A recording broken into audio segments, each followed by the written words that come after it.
Hi everyone, আসসালামু আলাইকুম। Welcome master house 24। সবাইকে স্বাগতম এবং শুভেচ্ছা জানাই। আমি মোহাম্মদ মুক্তার হোসেন, ইউনিভার্সিটির মোহাম্মদ আলী একাডেমি। তোমরা যারা 6 থেকে 12 ক্লাস রয়েছে সবারই কিন্তু এমন একটা টপিকস রয়েছে যেটি আমরা যখন সলভ করতে চাই তখন কিন্তু কোথায় ফুল স্টপ, কমা, ইনভার্টেড কমা, প্রশ্নবোধক চিহ্ন কোথায় ইউজ করতে হয় আমরা কনফিউশনে পড়ে যাই। আর আজকের ভিডিও থেকে আমরা সেই কনফিউশন, সেই ভয়ভীতি আজকের ভিডিও থেকে আমরা ক্লিয়ার করে দেবো। তাহলে সেই বিষয়টা কি? সেটা হচ্ছে বন্ধুরা, capital and punctuation mark how to use in English গ্রামারে। আমরা ইংলিশ গ্রামে কীভাবে এই টপিক্সটি আমরা ইউজ করব, আজকের ভিডিও থেকে আমরা সুন্দরভাবে টোটাল বিষয়টি জানব। আর তোমরা বিষয়টি জানতে অবশ্যই প্রথম থেকে শেষ পর্যন্ত থাকবে। আর তোমরা অবশ্যই ভিডিওটি লাইক শেয়ার করবে যাতে তোমাদের বন্ধুরা এই বিষয়ে জানতে পারে এবং তাদের বাস্তব জীবনে অ্যাপ্লাই করে সাকসেসফুল হতে পারে। So no more talk, now go to our word, but try to understand today's lesson, capitals and punctuation mark in English grammar. So, hello my dear lovely viewers, আমরা বলছিলাম capitals and punctuation mark how to use in English grammar. English গ্রামারে আমরা কীভাবে সেটি solve করতে পারবো আজকের video থেকে আমরা জানতে পারবো যে কোথায় আমরা কোশ্চেন মার্ক, কোথায় আমরা কমা, ইনভার্টেড কমা কীভাবে আমরা ইউজ করব আজকের ভিডিও থেকে সুন্দরভাবে আমরা জানবো। তাহলে চলো আমরা শুরু করি। প্রথমে আমরা জানি বন্ধুরা এখানে দি রয়েছে কিন্তু এখানে ছোট হাতের আছে। আর আমরা জানি এই সেন্টেন্সের শুরুতে বড় হাতের অক্ষর হয়, অর্থাৎ ক্যাপিটাল লেটার যাকে বলা হয়। তাহলে এখানে দা দিলাম, দা টিচার আমরা দিয়ে দিলাম, দা টিচার।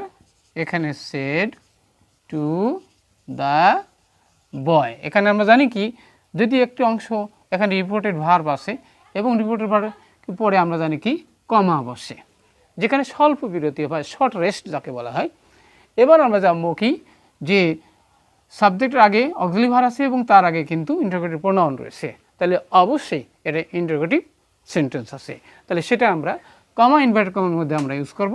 তাহলে সেক্ষেত্রে আমরা ইউজ করব কি, তাহলে হোয়ার বড় হাতের এখানে ডাব্লু হয়ে যাবে। তাহলে হোয়ার আর ইউ এখানে গোয়িং, এবারে কি নাও রয়েছে এবং আমরা জানি নাও থাকলে সেন্টেন্সে শেষ হয়ে গেছে এবং সেন্টেন্সটি অবশ্যই কি ইন্টারোগেটিভ বাক্য রয়েছে। তাহলে ইন্টারোগেটিভ চিহ্ন দিলাম, এবার কমা, ইনভার্টেড কমা আমরা শেষ করলাম। তাহলে অবশ্যই আমরা যখন পাংচুয়েশন মার্ক ক্যাপিটাল লেটার যখন আমরা ইউজ করব তখন প্রথম থেকে শেষ পর্যন্ত অবশ্যই পুরো প্যাসেজটা আমাদের সুন্দরভাবে আমাদের কি রিডিং করতে হবে, যাতে মিনিংটা আমরা বুঝতে পারি যে কোথায় কমা, দাড়ি, ফুল স্টপ অবশ্যই বসে, সেগুলো অবশ্যই আমাদের খেয়াল রাখতে হবে। নেক্সট আমরা যাবো বন্ধুরা, সেটা কি, এখানে বলছে ডিড ইউ গো টু, এখানে নেক্সট আমরা যাবি I am going to school said the boy. এখানে আমরা বলতেছি বন্ধুরা, এখানে বলছে আই এম গোয়িং, আমি যাইতেছি। তাহলে এখানে সেড দ্য বয় বালকটি বললো, তাহলে এখানে আই আমরা বড় হাতে দেবো, এখানে আই আছে। এবার I am going to school, এখানে আমরা স্কুল পেয়ে গেলাম। এবার কমা দেব, তারপরে ইনভার্টেড কমা আসবে, তারপর কি বি সেড দ্য বয়, এখানে সেড দ্য বয় আমরা ফুল স্টপ দিয়ে দিলাম। ওকে, কারণ এই স্টেটমেন্টটি এই বালকটি বলেছিল, তাহলে অবশ্যই সেটা আমাদের মনে রাখতে হবে।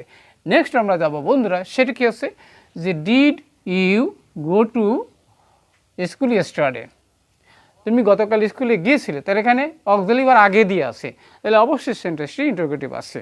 তাহলে এখানে আমরা কমা, ইনভার্টেড কমা দিয়ে দেবো। এবার এখানে ডিড দিলাম বড় হাতের, আর আমরা যে সেন্টেন্সের শুরুতে কী হয় বড় হাতের অক্ষর হয় সেটা আমরা অবশ্যই জানি।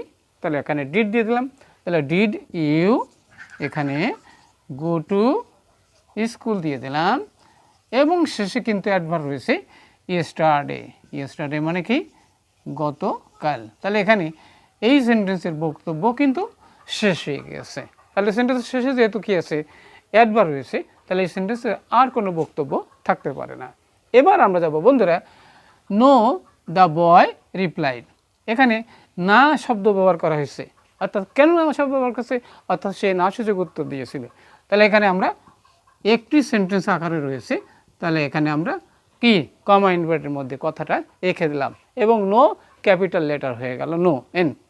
এবার আমরা দেবো কিন্তু সে কী হলো দ্য বয় আমরা ইউজ করব দ্য বয় এখানে কী করছে REPLIED রিপ্লাইড ফুল স্টপ দিলাম একটা বাক্যটা এখানে শেষ হয়ে গিয়েছে। এবার আমরা যাব বন্ধুরা নেক্সট সেটা কি যে why did you not go তুমি কেন যাও না এখানে কিন্তু আবার WH কোশ্চিন দিয়ে প্রশ্ন করা হয়েছে তাহলে অবশ্যই সেখানে আমরা কি হোয়াই ব্যবহার করলাম বড় হাতের ওয়াই দিলাম আমরা হয় ডাব্লু বড় হাতের আমরা দিয়ে দেবো ওকে। এবার আমরা যাব কি যেখানে কি হোয়াই ডিড আমরা দিয়ে দিলাম ডিড ইউ এখানে নট দিলাম গো টু গো তুমি কেন যাও না এই বাক্যটা কিন্তু শেষ হয়ে গিয়েছে ওকে। তাহলে আমরা জানবো তো why did you not go তুমি কেন যাও নাই কেন গিয়েছিল না। এবার বলতেছে কি যে I was suffering from fever এখানে কি আমি জ্বরে ভুগছিলাম তাহলে এখানে কি আই বড় হাতে দিয়ে দিলাম I was suffering SUFFERING suffering এখানে ফ্রম ফেভার FEVR ফেভার ওকে কমা ইনভার কমা শেষ। এবারে কে এলো কমা দিয়ে দিলাম এবার said the boy. I hope you understand my dear lovely viewers. আমরা তাহলে দেখলাম যে কি যে capital letter and punctuation mark how to use in English grammar. তাহলে আমরা দেখলাম সেন্টেন্সের মধ্যে যদি প্রশ্ন থাকে সেন্টেন্সের মধ্যে যদি কী এলো তোমার কোনো বক্তব্য যদি কি যে ব্যক্তি বা বস্তু যে ব্যক্তি থাকে সেটা যদি তার কথা নিজে সরাসরি থাকে তাহলে ন্যারেশন আকারে সেগুলো আমরা ইউজ করতে পারি। আশা করি আজকের ভিডিওতে আমরা অনেক ভালো লেগেছে আর যদি ভালো লাগে অবশ্যই লাইক শেয়ার করবে আর নিয়মিত ভিডিও পেতে অবশ্যই চ্যানেলটি সাবস্ক্রাইব করবে। সবার সুন্দর এবং সাকসেসফুল জীবন কামনা করে এখানে বিদায় নিচ্ছি। সবার সুখী এবং এই বিজয় মাসের শুভেচ্ছা জানিয়ে এখানে শেষ করছি। আল্লাহ হাফেজ।